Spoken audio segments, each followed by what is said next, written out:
এটা বলতে গেলে আসলে আমি নিজেকে ধরে রাখতে পারি না। ইসলামের ইতিহাসের সবচাইতে মর্মান্তিক যুদ্ধ হচ্ছে মুতার, সবচেয়ে মর্মান্তিক। বদর, উহুদ, খন্দক, খায়বার যত যুদ্ধ আছে এগুলো যুদ্ধ অনেক বড় মাপের। মুতার যুদ্ধের প্রেক্ষাপট এবং সিচুয়েশনটা সম্পূর্ণ ডিফারেন্ট। এখানে আপনাদেরকে আমি 3জন শ্রেষ্ঠ বীরের মহাকাব্য শোনাচ্ছি। কয়জন? 3জন শ্রেষ্ঠ বীর পুরুষের মহাকাব্য। নবী সাল্লাল্লাহু আলাইহি ওয়াসাল্লাম একজন সাহাবীকে পাঠালেন, তার নাম হচ্ছে হারিস বিন উবাইদা। কি নাম বলেন? হারিস বিন উবাইদা, তুমি এই চিঠিটা নিয়ে যাও।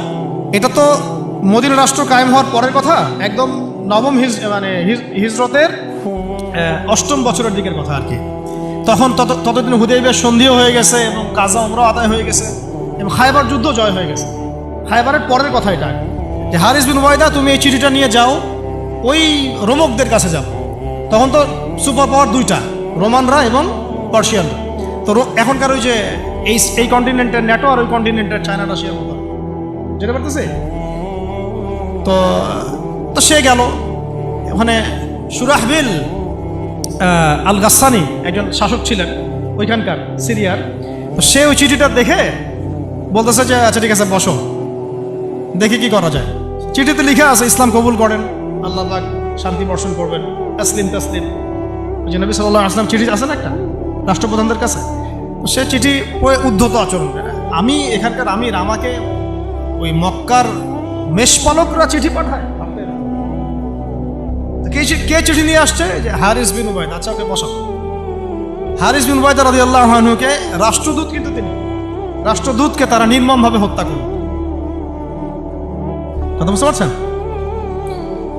এবার নবী সাল্লাল্লাহু আলাইহি ওয়াসাল্লামের কাছে খবর যখন আসছে রাষ্ট্রদূতকে হত্যা করেছে, আমার সাহাবীকে, কয়জন সাহাবীকে হত্যা করেছে? 10 জন, 20 জন, 100 জন, না একজন সাহাবীকে হত্যা করার প্রতিশোধ নেওয়ার জন্য নবী সাল্লাল্লাহু আলাইহি ওয়াসাল্লাম 3000 বাহিনীর একটা জিহাদি কাফেলা তৈরি করলেন। 3000 বাহিনী কাফেলায় তিনি নিজে নেতৃত্ব না দিয়ে বললেন যে এই কাফেলার নেতৃত্ব দিবে আমার প্রিয় ভাজন, তাকে তার পালক পুত্র বলা হতো এক সময়, যায়েদ ইবনে হারেসা রাদিয়াল্লাহু আনহু। কোন যায়েদ? তায়েফের সফরের সঙ্গী, তায়েফের সফরের একজন সাহাবী তার সাথে ছিল, তার নাম যায়েদ ইবনে হারেসা। যখন তায়েফবাসী নবীজিকে মারছিলেন, যায়েদ ইবনে হারেসা রাদিয়াল্লাহু আনহু তার বুক দিয়ে নবীকে জড়ায় ধরেছিলেন যে আমার গায়ে আঘাত লাগুক, তার গায়ে না লাগুক। এই সাহাবী যায়েদ ইবনে হারেসা রাদিয়াল্লাহু আনহু, তাকে পতাকা দিয়ে বললেন এই মোতার যুদ্ধের আমির হচ্ছে যায়েদ ইবনে হারেসা। যদি যায়েদ ইবনে হারেসা শহীদ হয় তাহলে পতাকা বহন করবে জাফর ইবনে আবি তালেব, আমার চাচাতো ভাই। কোন জাফর? যিনি আবিসিনিয়ায় গিয়েছিলেন মুসলিমদেরকে নিয়ে হিজরত করতে, মনে আছে? যিনি বাদশাহ নাজাশির সামনে কুরআন তেলাওয়াত করার, সূরা মারিয়াম তেলাওয়াত করার কারণে বাদশাহ নাজাশির চোখ দিয়ে দরদর করে পানি পড়তে শুরু করেছে। ওই বাদশাহ নাজাশিও পরে ইসলাম কবুল করেছে, আলহামদুলিল্লাহ। জাফর রাদিয়াল্লাহু আনহু পতাকা বহন করবে যদি যায়েদ ইবনে হারেসা শহীদ হয়। এরপরে যদি জাফরও শহীদ হয়, পতাকা বহন করবে আমার আরেক প্রিয় ভাজন সাহাবী আব্দুল্লাহ বিন রাওয়াহা রাদিয়াল্লাহু আনহু। আব্দুল্লাহ বিন রাওয়াহা রাদিয়াল্লাহু, যাকে যে কোনো মুহূর্তে যদি বলতেন ইসলাম নিয়ে একটা শের বলেন, একটা কবিতা বলেন, ইনস্ট্যান্ট তিনি শের বলে ফেলতে পারতেন। এত সুন্দর, এত উন্নত কাব্য প্রতিভা ছিল তার মধ্যে। এই নষ্ট সংস্কৃতি না, তাদের সংস্কৃতি ছিল একেবারে খাঁটি তাওহীদের সংস্কৃতি। এমনকি কাবা তাওয়াফ করছেন যিনি, তখন কাবা তাওয়াফ করছেন বিদায় কাজা উমরা আদায় করার সময় নবীর সামনে সামনে তিনি ঘুরছেন এবং আবৃত্তি করছিলেন একটা কবিতা কাফেরদেরকে আঘাত করার জন্য। এই কাফেররা দেখো, তোমরা যাকে বের করে দিয়েছিলে তিনি আজকে সসম্মানে এখানে ঘুরতেছেন। ওমর রাদিয়াল্লাহু আনহু বলছিলেন যে কাবা তাওয়াফ করার সময় তুমি এগুলো বলছো? নবীজি বলেন ওকে ছেড়ে দাও, সে এমন বাক্য তিলাওয়াত করতেছে, এমন বাক্য সে চয়ন করেছে যেগুলো কাফেরের অন্তরে বর্ষার চাইতেও বেশি বিদ্ধ হচ্ছে, তাকে বলতে দাও। এই হলো আব্দুল্লাহ বিন রাওয়াহা রাদিয়াল্লাহু আনহু, নবীজির অত্যন্ত প্রিয় ভাজন সাহাবী। আব্দুল্লাহ বিন রাওয়াহা যদি শহীদ হয় তাহলে তোমরা তোমাদের মধ্য থেকে একজনকে আমির নিযুক্ত করে নিও। সাহাবীরা বুঝে ফেললেন এই সফরে আমরা 3 জনই শহীদ হতে যাচ্ছি, কারণ একটা সফরে কখনো 3 জন আমিরের প্রয়োজন হয় না, হয় না। এবার তারা গেলেন, তারা কখনো আশাও করেন নাই ওখানে যা দেখবেন। ওখানে গিয়ে দেখলেন যে 1 লক্ষ রোমান সৈন্য সামনে এসে দাঁড়িয়েছে। কত লক্ষ? এবং একেবারে ফুল প্রশিক্ষিত, একদম ফুল আর্মড ফোর্সড। আর এর সাথে তাদের সাহায্যকারী দলেও আছে আরো 1 লক্ষ সৈন্য। মোট কয় লক্ষ? এদিকে কতজন? যুদ্ধ হওয়া সম্ভব? আসলে কি সম্ভব? সম্ভব না। এই যুদ্ধ কিন্তু সম্ভব না। আমরা তো আগে সংখ্যাগরিষ্ঠ হওয়ার কথা চিন্তা করি। কোন যুদ্ধে ইসলাম সংখ্যাগরিষ্ঠতা দিয়ে জিতে নাই।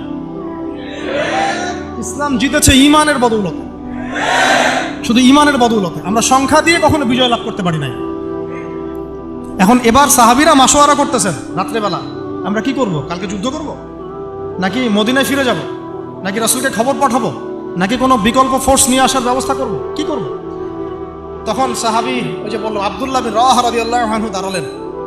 তরুণ সাহাবী, আপনাদেরকে বলছি, তরুণ সাহাবী দাঁড়িয়ে বলছেন যে, হে আমার ভাইয়েরা, আমরা এখানে কি জন্য এসেছি? হয় আমরা এই যুদ্ধ করব, শহীদ হব, না হলে আমরা গাজী হব। আর আপনারা যে বিষয়টাকে ভয় করছেন, আসলে কিন্তু আমরা সেটা পাওয়ার জন্যই এসেছি, তার নাম শাহাদাত। আপনারা যেটাকে ভয় করছেন যে আমরা এখানে গেলে মারা যাব, ওটার জন্যই তো আমরা এত দূরে এসেছি।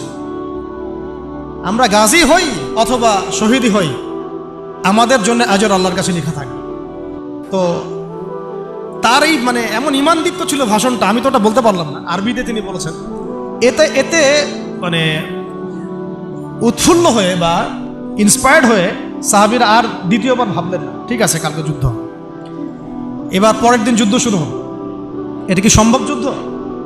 প্রথমে যায়েদ ইবনে হারসা রাদিয়াল্লাহু আনহু পতাকা নিয়ে ঘোড়া ছুটায় আগায় যাচ্ছেন, এবং একটা আঘাতও পিছন থেকে করার সাহস হচ্ছে না তাদের, সব আঘাত তারা সামন থেকে করছেন। এক পর্যায়ে যায়েদ রাদিয়াল্লাহু আনহুর এই মানে গায়ের মধ্যে তারা বর্ষা নিক্ষেপ করে। বর্ষা তো আগেকার বড় বড় বল্লম বর্ষা ছিল, এবং একটা বর্ষা তার গায়ে যখন লাগে তিনি পড়ে যান, এবং এই অবস্থা আস্তে আস্তে তার শাহাদত হয়। পতাকা পড়তে দেন নাই, পতাকা নিয়ে নিয়েছেন জাফর ইবনে আবি তালিব রাদিয়াল্লাহু আনহু হাতে, এবং জাফর রাদিয়াল্লাহু আনহু যুদ্ধ করতে থাকেন, এত বীর বিক্রমে যুদ্ধ করতে থাকেন যে এক পর্যায়ে তিনি তার নিজের কালো এবং লাল ডোরাকাটা ঘোড়া ছিল, সেই ঘোড়ার পা নিজেই কেটে ফেলেন, যে আমার যেন পালিয়ে যাওয়ার মন না উঠে গেল, তারা যেন আমার ঘোড়া ইউজ করতে না পারে। সাহাবীরা বলছেন তার শাহাদাতের পরে তার বডির মধ্যে আমরা এরকম 50টা থেকে 60টা এরকম আঘাতের দাগ দেখেছি। একটাও দেহের পিছনে ছিল না, সব সামনে ছিল। যুদ্ধ করতে করতে এক পর্যায়ে তার ডান হাতটা কেটে পড়ে যায়। এরপরে তিনি বাম হাতে পতাকা উঠায় নেন, কাফেররা বাম হাতটাও কেটে ফেলে। এরপরে তিনি বুকের সাথে পতাকাটাকে এইভাবে জড়িয়ে রাখেন, বুকের সাথে পতাকাটাকে এইভাবে জড়িয়ে রাখেন, পতাকা পড়তে দেন নাই। একজন রোমান সৈন্য তাকে আঘাত করে এবং তার দেহটা দ্বিখণ্ডিত হয়ে যায়। এই খবর নবী সাল্লাল্লাহু আলাইহি ওয়াসাল্লাম ওই মদিনায় বসে বসেই পাচ্ছিলেন। তিনি বললেন, এই মাত্র যায়েদ শহীদ হলো, এই মাত্র জাফর শহীদ। একটু তিনি কান্নার ভাব চলে আসলো। একটু পরে নবীজি হেসে দিলেন। সাহাবীরা বলছেন, আপনি হাসছেন কেন আসলো? তিনি বলছেন যে জাফর এর ডান হাত প্রথমে কেটে গেছে, তারপর বাম হাত কেটে গেছে। আল্লাহ রাব্বুল আলামিন তাকে এই দুইটা কাটা হাতের বিনিময়ে জান্নাতে দুইটা বড় বড় পাখা দিয়েছে। এইটা দিয়ে তিনি জান্নাতে ঘুরে বেড়াচ্ছেন আর ফল খাচ্ছেন। তার নাম হয়ে গেল জাফর আত-তাইয়ার, জাফর আত-তাইয়ার, পাখাওয়ালা। এরপরে পতাকা হাতে নিলেন সেই আব্দুল্লাহ বিন রাওয়াহা রাদিয়াল্লাহু আনহু। তিনিও তো বীর বিক্রমে যুদ্ধ করতে লাগলেন।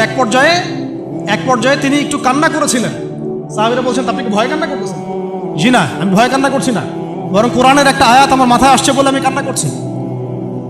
সে আয়াতটা ছিল সূরা মারিয়ামের মধ্যে, ওয়াইম মিনকুম ইল্লা ওয়ারিদুহা কানা আলা রাব্বিকা হাতমান মাকদিয়্যা, একটা আয়াত আছে কোরআনে, সূরা মারিয়াম। এটা হচ্ছে আপনার রবের একেবারে একটা চিরনির্ধারিত একটা বিষয়, যে তোমাদের সবাইকে, আবার বলছি, ওয়াইম মিনকুম ইল্লা ওয়ারিদুহা কানা আলা রাব্বিকা হাতমান মাকদিয়্যা, মানে তোমাদের সবাইকেই আবশ্যিকভাবে, ম্যান্ডেটরিভাবে এই জান্নাত জাহান্নামের উপর অবস্থিত এই পুলসিরাত পার হতেই হবে। এটা তোমার রবের একটা প্রাচীন একটা মানে স্টেটমেন্ট, এটা তোমাকে করতেই হবে, সবাইকে করতে হবে। এই আয়াতটা মনে হয় আমার কান্না আসতেছে। একজন তাকে একটা হাড্ডিওয়ালা গোশত এনে দিয়েছিল, তিনি সেই গোশতটা খাওয়ার জন্য চেষ্টা করছিলেন, তো পরে একটা কামড় দিয়ে ফেলে দিয়েছেন। তারপরে তিনি ছুটলেন যুদ্ধ করার জন্যে, এবং ওই সময় একটা কবিতা আবৃত্তি করেছে, হে আমার মন, তোমার নফস হয়তো চাচ্ছে, তুমি হয়তো চাচ্ছ এখান থেকে পালিয়ে যাওয়ার জন্য, জেনে রাখো সামনে তুমি যা দেখছো এর পিছনেই আছে জান্নাত। শেষমেশ কি জীবন দেখেন, কি ব্যক্তিত্ব, কি ক্যারেক্টার, কেমন গায়রত, কেমন ইজ্জত, কেমন সম্মান, কি জীবন। এরপরে তিনিও শহীদ হলেন, পতাকা হাতে তুলে নিলেন আল্লাহর বীর খালেদ বিন ওয়ালিদ রাদিয়াল্লাহু, তাকে পতাকা দেওয়া। তিনি কিন্তু নতুন মুসলিম হয়েছেন। উহুদের যুদ্ধের যে ক্রাইসিস, এটা কিন্তু তার হাতে।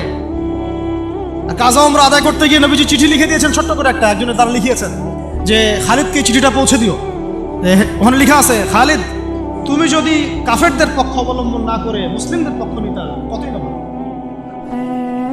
ঠিক আছে, এই একটা লেখা, একটা চিঠি খালিদ রাদিয়াল্লাহু আনহু একবারে কলিজাটা কাঁপায় ফেলছে। তিনি মক্কা থেকে মদিনায় গিয়ে নিজে ইসলাম কবুল করে আসছেন এবং নবী সাল্লাল্লাহু আলাইহি ওয়াসাল্লাম তাকে কিন্তু আন্ডারস্টিমেট করেন নাই। তার হাতে উল্টা তরোয়াল উঠাই দিয়ে বলছেন যে আজকে থেকে এই তরোয়াল তোমার এবং তোমার নাম হচ্ছে সাইফুল্লাহ, তুমি আল্লাহর তরবারি। এরপর থেকে তিনি প্রায় 80-90টা যুদ্ধ করেছেন, সবগুলোতে জয়লাভ করেছেন। ওই খালিদ রাদিয়াল্লাহু আনহু পতাকা তুলে নেন মোতার যুদ্ধে। তারপরে সিরাতের মধ্যে আসছে, তিনি বলছেন নিজের ভাষায় যে ওই দিন আমার হাতে 9টা তরোয়াল ভেঙে গেছে। যুদ্ধ করতে করতে করতে করতে ওই দিন আমার হাতে 9টা তরোয়াল ভেঙে গেছে। তিনি ছিলেন যুদ্ধ কৌশল অত্যন্ত পারদর্শী, হুটে হাটে কোনো কাজ করতেন, অনেক পারদর্শী। তিনি ডানের সৈন্যকে বামে নিয়ে আসছেন, বামেরটাকে ডানে নিয়ে গেছেন, সামনেটাকে পিছনে নিয়ে আসছেন, পিছনেটাকে সামনে নিয়েছেন। বর্ষা যারা ছিল তাদেরকে পিছনে নিয়ে আসছেন, তীরন্দাজদেরকে সামনে দিয়েছেন, মানে ওদেরকে ভেবা চাকা খাওয়াই দিয়েছেন যে ওরা মনে করতেছে এরা মনে হয় অনেক, হ্যাঁ এরা মনে হয় আরো বিকল্প ফোর্স নিয়ে আসছে মনে হয়। ওরা আস্তে আস্তে পিছনের দিকে যাওয়া শুরু করতেছে, আর এদিকে মুসলিমরা একটু একটু করে সেফ জোনে আসার চেষ্টা করতেছে পিছনে। ওরা ভাবতেছে পিছনের সামনে যদি আগাই হয়তো পিছন থেকে ওরা আরো সৈন্য নিয়ে আসছে, আমাদেরকে আক্রমণ। এই আল্লাহ পাক ভয় চাপাই দিলেন, এরা পালায় চলে গেল। 3000 সৈন্য নিয়ে 2 লক্ষ সৈন্যকে পরাজিত করা হয়েছে। খালিদ রাদিয়াল্লাহু আনহু বললেন আমার হাতে সেই দিন 9টা তরোয়াল ভেঙেছে, আর শেষমেশ ছোট্ট একটা ইয়েমেনি চাকু দিয়ে আমি যুদ্ধ করছি। তাহলে চিন্তা করেন কত কাফের মারা গেছে। আর মুসলিমদের মধ্যে মাত্র 12 জন সাহাবী শহীদ হয়েছে। মাত্র 12 জনকে তারা মারতে পারছে, বাকিদেরকে মারতে পারবে। এইগুলো হচ্ছে মহাকাব্য, জাজল্যমান মহাকাব্য, যেগুলো আমাদের এই প্রজন্মকে জানানো উচিত এবং আপনাদের মাথায় থাকা উচিত। প্রত্যেকটা সংগ্রাম, প্রত্যেকটা বিপ্লব, প্রত্যেকটা অভ্যুত্থানের পিছনে যেন থাকে আল্লাহর সন্তুষ্টি, আল্লাহর দিন কায়েমের চেষ্টা, আল্লাহর দিনের খেদমতের চেষ্টা এবং ইনসাফ প্রতিষ্ঠার চেষ্টা, এবং জালেমের বিরুদ্ধে আমাদের অবস্থান সবসময় শক্ত থাকবে ইনশাআল্লাহ।